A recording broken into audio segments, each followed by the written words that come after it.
حضرت سعد بن ابی وقاص رضی اللہ عنہ سے یہ روایت منقول ہے کہ رسول اللہ صلی اللہ علیہ وسلم نے ارشاد فرمایا کہ مسلمانوں میں سب سے بڑا مجرم وہ شخص ہے کہ جس نے کسی ایسی چیز کے متعلق جو پہلے حرام نہیں تھی سوال کیا، مسئلہ پوچھا، اور اس کے سوال کرنے کی وجہ سے وہ چیز بعد میں حرام کر دی گئی۔ اس شخص نے کون سا ایسا بڑا جرم کر دیا کہ جس کی وجہ سے اللہ کے نبی صلی اللہ علیہ وسلم نے اس کو سب سے بڑا مجرم قرار دیا؟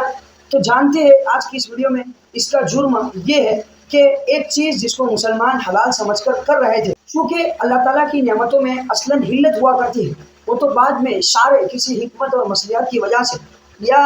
انسانی عقل کے تقاضے کی وجہ سے اس کو کسی چیز کو حرام کر دیتی ہے تو وہ چیز حرام ہوتی ہے۔ باقی شارع جس چیز کے بارے میں حرام ہونے کا حکم نہیں نازل کرتا ہے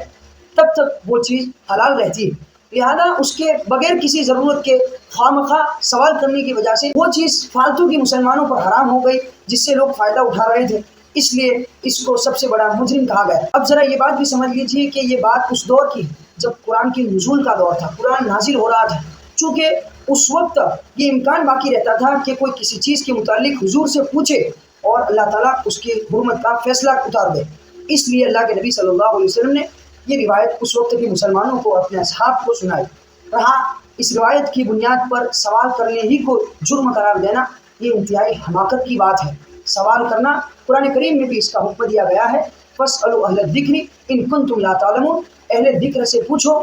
اگر تم کو پتہ نہیں ہے تو جو اس فن کے ماہرین ہیں ان سے پوچھ کر کے چلو، دینی فرائض کے بارے میں پوچھو جن کا تمہیں علم نہیں ہے۔ اس روایت میں وہ شخص شامل نہیں ہوگا جو اصلی اور پیش آمدہ مسائل کا سوال کرتا ہے اور ان کی صورتوں کو جاننے کی کوشش کرتا ہے، سمجھنے کی کوشش کرتا ہے۔ ہاں، فرضی سوالات اپنے ذہن سے بنا کر جو کبھی پیش نہیں آئے یا جن کے پیش آنے کا کوئی امکان نہیں ہے وہ بار بار پوچھنا اور علماء کو ان سوالات کی بنیاد پر جھانچنا کہ ان کا علم کس لیول کا ہے، یہ انتہائی درجے کی بد اخلاقی ہے، اس سے آدمی کو بچنا چاہیے۔ ممانعت احادیث کے اندر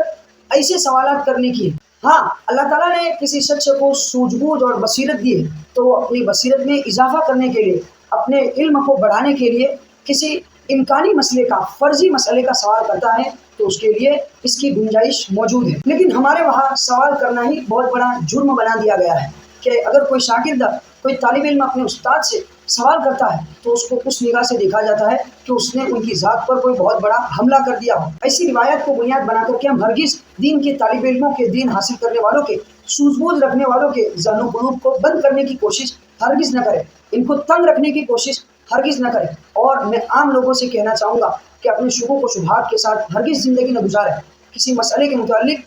کوئی آدمی شکوک و شبہات میں مبتلا ہے، ضرور وہ اپنے ڈاؤٹس کو کلیئر کرے، علماء سے پوچھے کہ یہ سوال میرے دماغ میں بار بار آتا ہے، کبھی اللہ کے متعلق یہ سوال آتا ہے، اس کائنات کے تصور کے متعلق آتا ہے، انسان کے مقصد تخلیق کے متعلق میرے دماغ میں سوال آتا ہے، تو اس کا کیا جواب اور کیا حل ہے؟ ایسے سوالات کرنا یہ بیکار نہیں ہے اور اس حدیث کی وعید میں وہ آدمی داخل ہرگز نہیں ہوگا۔